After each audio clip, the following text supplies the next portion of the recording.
Everyone, welcome to my YouTube channel. आज हम कक्षा 8वीं का हिंदी का चैप्टर नंबर 1 करने जा रहे हैं, जिसका नाम है ध्वनि। आइए जानते हैं इस ध्वनि कविता के माध्यम से कवि किसको क्या संदेश दे रहा है। कवि इस कविता के माध्यम से युवकों को, जो युवक लोग हैं, उनको नया संदेश देना चाहता है। आइए जानते हैं कि कवि क्या संदेश दे रहा है हम युवकों को। अभी न होगा मेरा अंत, अभी अभी ही तो आया है मेरे वन में मृदुल वसंत, अभी न होगा मेरा अंत। कहने का अर्थात ये है कि अभी अभी ही तो नया जीवन मिला है। हम युवक जो हैं, युवा बने हैं, तो अभी कैसे उनका अंत हो सकता है? अभी युवकों का अंत नहीं होगा। जिस प्रकार से प्रकृति में वसंत ऋतु आती है, वसंत ऋतु के आने से पेड़ पौधों में नई कलियां, नए पुष्प खिलते हैं, उसके बाद फल देते हैं वो, उसी प्रकार से अभी युवकों को बहुत कुछ करना बाकी है। इसीलिए अभी उनका अंत नहीं होगा। हरे हरे ये पात, डालियां कलियां कोमल गात, मैं ही अपना स्वप्न मृदुल कर फेरूंगा निद्रित कलियों पर जगा एक प्रत्युष मनोहर। पात का मतलब होता है पत्ते या फिर लीफ। गात का मतलब होता है शरीर, कोमल शरीर, सॉफ्ट शरीर।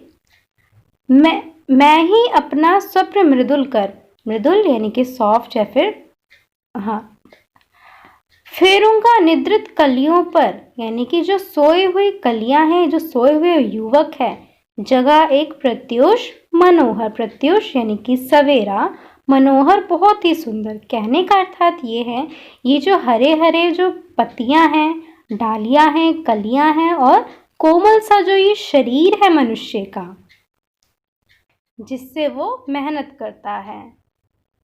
कवि कह रहे हैं कि मैं ही उनके ऊपर ऐसा हाथ मृदुल, बिल्कुल मुलायम सॉफ्ट हाथ फेरूंगा जिससे उनकी निद्रा टूट जाएगी। जो युवक अभी भी आलस्य में पड़े हैं, जो अभी भी सो रहे हैं, कुछ काम नहीं कर रहे हैं, उनको मैं नया सवेरा दूंगा, एक सुंदर सा सवेरा दूंगा, उनको जगा दूंगा, उनको सिखाऊंगा कि किस प्रकार से मेहनत करना चाहिए। पुष्प पुष्प से तंद्रालस लालसा खींच लूंगा मैं, अपने नव जीवन का अमृत सहर्ष सींच दूंगा मैं।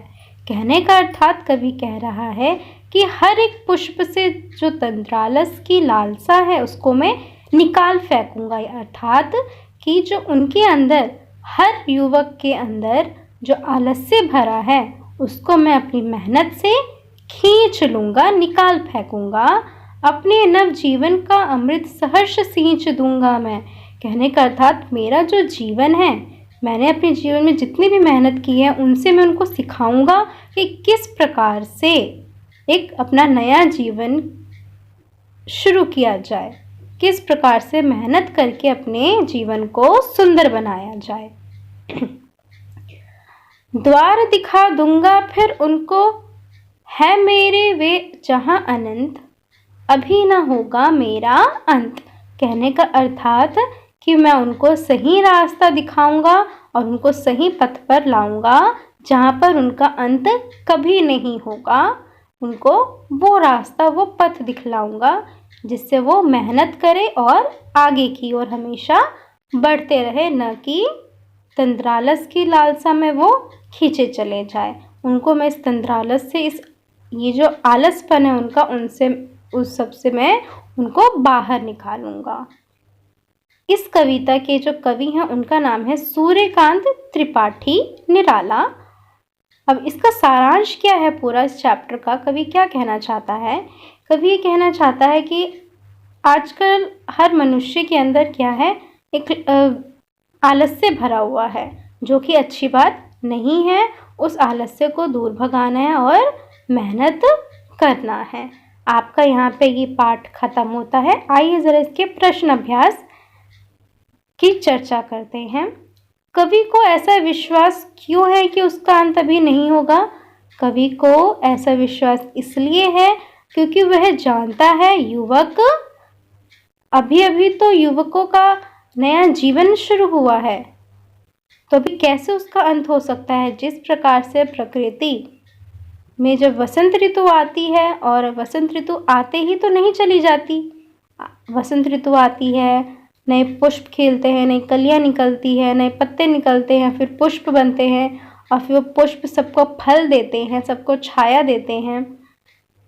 तो इसी प्रकार से कवि को पूरा विश्वास है कि अभी मनुष्य का अंत नहीं होगा, अभी उसका अंत नहीं होगा, अभी उसको बहुत कुछ करना है। फूलों को अनंत तक विकसित करने के लिए कवि कौन कौन सा प्रयास करता है। फूलों को अनंत तक विकसित करने के लिए कवि बहुत सारे प्रयास करता है। वो अपने सॉफ्ट से, मुलायम से मृदुल हस्त उनके ऊपर रखता है और उनको निद्रा से निकालता है, आलस्य से बाहर निकालता है, उनको सींचता है और उनको मेहनती बनाना चाहता है। वो कवि पुष्पों की तंद्रा और आलस्य दूर हटाने के लिए क्या करना चाहता है। कवि पुष्पों की तंद्रा और आलस्य को दूर हटाने के लिए उनको अपने जीवन का सभी, जितना भी उसने मेहनत किया होता है, वो सभी जो श्रेय है वो सब उनको दे देना चाहता है, उनको सिखाना चाहता है कि अपनी तंद्रा और अपने आलस्य को हटाओ और मेहनत करो। कविता से आगे वसंत को ऋतुराज क्यों कहा जाता है, आपने ये चर्चा करना है कि वसंत को ऋतुराज क्यों कहा जाता है। क्योंकि वसंत ऋतु एक ऐसी ऋतु है जिसमें नए पुष्प खिलते हैं, नई कलियां निकलती हैं, नई डालियां निकलते हैं, सब कुछ नया नया आता है और उमंग भरा वो ऋतु होता है। वसंत ऋतु में आने वाले त्योहारों के विषय में जानकारी एकत्र कीजिए और किसी एक त्योहार पर निबंध लिखिए। अब आपको इसमें ये बताना है कि वसंत ऋतु में कौन कौन से त्योहार आते हैं, उसकी सूची बनानी है और उनमें से किसी एक के ऊपर आपको निबंध लिखना है। जैसे इसमें शिवरात्रि का त्यौहार आता है, बसंत पंचमी का त्यौहार आता है, इसी प्रकार से आपने और भी त्योहारों के नामों की सूची बनानी है और इस पर एक निबंध लिखना है। ऋतु परिवर्तन का जीवन पर गहरा प्रभाव पड़ता है। इस कथन की पुष्टि आप किन किन बातों से कर सकते हैं।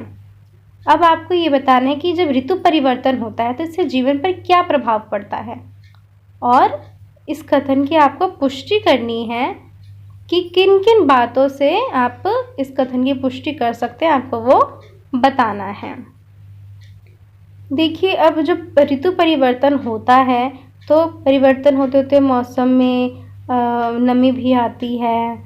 जब सर्दी से जब गर्मी आती है तो आप देखते हैं वहाँ लोगों को सर्दी जुकाम सब कुछ लगता है ना। तो इसी प्रकार से आपको रीजंस इसमें देने हैं। यहाँ पे आपका ये पाठ समाप्त होता है। अब हम अगली वीडियो में मिलेंगे अगले चैप्टर के साथ। Bye bye. और आप लोगों को अगर ये वीडियो पसंद आई है तो आप लोग कमेंट ज़रूर कीजिएगा, शेयर, लाइक एंड सब्सक्राइब ज़रूर कीजिएगा।